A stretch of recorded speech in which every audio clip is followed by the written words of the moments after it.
Hi, everybody. Hope that you're all doing okay. Hope you're staying sane, being cooped up at home. I don't even like to leave my house, and it's starting to get to me. So, hope you're doing okay. Hope you're healthy. That's always the most important thing. You probably noticed the video is in a little bit of a different format today. That's just because we're going to be doing the culture section. So, I'm just recording it on my computer and just doing a screen share thing. Um, before we go forward, I do just want to mention one thing, a few things, and I'm going to probably make a separate video of just policy stuff so we're on the same page. But we do have our quiz coming up 1 week from Tuesday. So is that April 5th? Whatever a week from Tuesday is. But again, I'll make a whole separate video just to make sure everybody's seeing it instead of tacking it on to the end of this video. Bueno, entonces, hoy nosotros vamos a estar hablando un poquito sobre tres países del Caribe, que son Cuba, Puerto Rico y la República Dominicana. Entonces, dice aquí, hay mucho que disfrutar en las islas del Caribe, el clima, las playas, la historia y sobre todo la gente. I know, I'm sorry, it's boring with me reading this. I'll try to keep it to a minimum. Or at least keep this as short as I can. Ahora tenemos algo en Puerto Rico. Aquí tenemos el morro. Entonces aquí dice el fuerte San Felipe del Morro o simplemente el Morro fue construido por los españoles en el siglo XVI para proteger la entrada a la bahía, the bay, protect the entrance to the bay. Hoy la protección no es tan necesaria como hace 500 años, ¿verdad? Entonces, hoy es un lugar popular los fines de semana para hacer un picnic y para volar un papalote o volar chiringa, como dicen en Puerto Rico. So this used to be this whole fort that really surrounded most of the old original city of San Juan, el Viejo San Juan, as it's known, the old San Juan, Viejo San Juan, really for protection from pirates, because, I mean, we all know there were pirates in the Caribbean. I don't know, what did they make, like 5 pirate movies with Johnny Depp about that? So that's obviously not much of an issue 500 years later. So it's become really more of just almost like a park, as we can see in the picture there. Ahora, I don't know why there's orange there. Oh, they have videos now? Oh, that's news to me. So, we've got Las Playas. So now a little bit about the Dominican Republic. Las playas de la República Dominicana, con su arena, sand, blanca, y su agua tibia y cristalina, son ideales para tomar el sol, nadar, bucear, esquiar sobre el agua y hacer parabelismo. Ay, qué miedo. Let's see. La República Dominicana es muy popular para las personas de los Estados Unidos que se van de vacaciones. Incluso hay vuelos directos. There are direct flights from Rickenbacker Airport, right down the road from my house, to the Dominican Republic. So it's definitely a very popular tourist attraction for people looking for some warm weather. ¿Qué más tenemos? Un poco sobre la música. So we talked a little bit about this in the day, actually what ended up being our last day of class when we talked about la bachata. So los ritmos musicales y el baile tienen un papel importante en la vida diaria de la gente. Es común encontrar músicos en la calle y ver a la gente bailar en los restaurantes y clubes como en la Habana, Cuba. So that's a bit interesting. We have like dance clubs, at least I think so. I don't really go to them myself.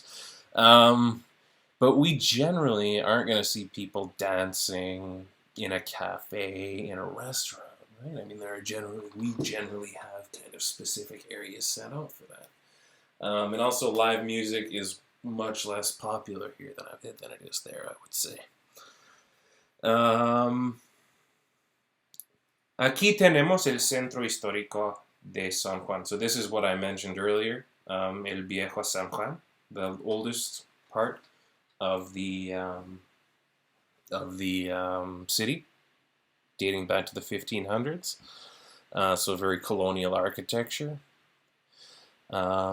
Y dice, la mejor manera de conocer el centro histórico es a pie. Es agradable dar un paseo y observar las casas multicolores del viejo San Juan. También es muy famoso por sus colores. And yeah, we can see we really have to go by foot, right? Because it'd be a tight squeeze getting a car through there. So we can definitely see more evidence of just how old this is. Y luego, un poco sobre los deportes. Entonces, especialmente el béisbol. Entonces dice, el amor al béisbol se extiende por las 3 islas donde las academias de béisbol entrenan a los jóvenes que sueñan con jugar algún día en las grandes ligas. There are certain parts of Latin America, one of them being the Caribbean and also Venezuela, where baseball is very, very popular. Most major league teams even have really their own literally baseball academies where they start kids at like 11, 12 years old, if not younger, and kind of watch them develop, do their scouting and all that, and then kind of pick the ones that they like, the ones that they think have a future, and they can get them into the minor league systems or the leagues in these countries as well. But MLB definitely has a very substantial presence in these countries. Ok, entonces eso es todo para esta página. A ver si hay algo interesante aquí. We can see definitely, I mean, the Dominican Republic especially has a lot of major league players. Cuba has a lot of Olympic gold medals. And then a little bit about the governments. So we can see each one is a different type of government. So we know that we talked about briefly that Cuba is a communist state. And because of that, it's actually been isolated for the most part from the U.S. for the last 60 years or so. Puerto Rico is a bit different, just because they are not legally their own country. So we have the term Estado Libre Asociado, so it's a commonwealth, es un territorio de los Estados Unidos. So it's really kind of a hybrid. Because, for example, they are considered U.S. citizens. They have U.S. passports, so they can come and go as they please. They don't have to worry about a visa, all of that. So they are considered U.S. citizens. And I mean, we've probably seen in the news in the past year or so, even petitions for statehood. However, they don't have all of the rights and privileges. So for example, probably the one that sticks out the most is that they are not permitted to vote in U.S. presidential elections. And they also have fewer rights financially, like they can't declare bankruptcy like a state can if they get in financial trouble, which they've definitely had. So yeah, it's kind of a middle ground. Or as an early 20th century Supreme Court case put Puerto Rico's status, they termed it foreign in a domestic sense. So yeah, an interesting political situation there, and we'll see how it develops and if it changes in the next 5-10 years. Y luego la República Dominicana es independiente. Es una república democrática independiente. Entonces, en realidad, eso es todo. That's really all I wanted to go over here. I'll have the homework up for you probably early tomorrow. And part of that homework will be watching the videos. So remember that you can find them. You just go to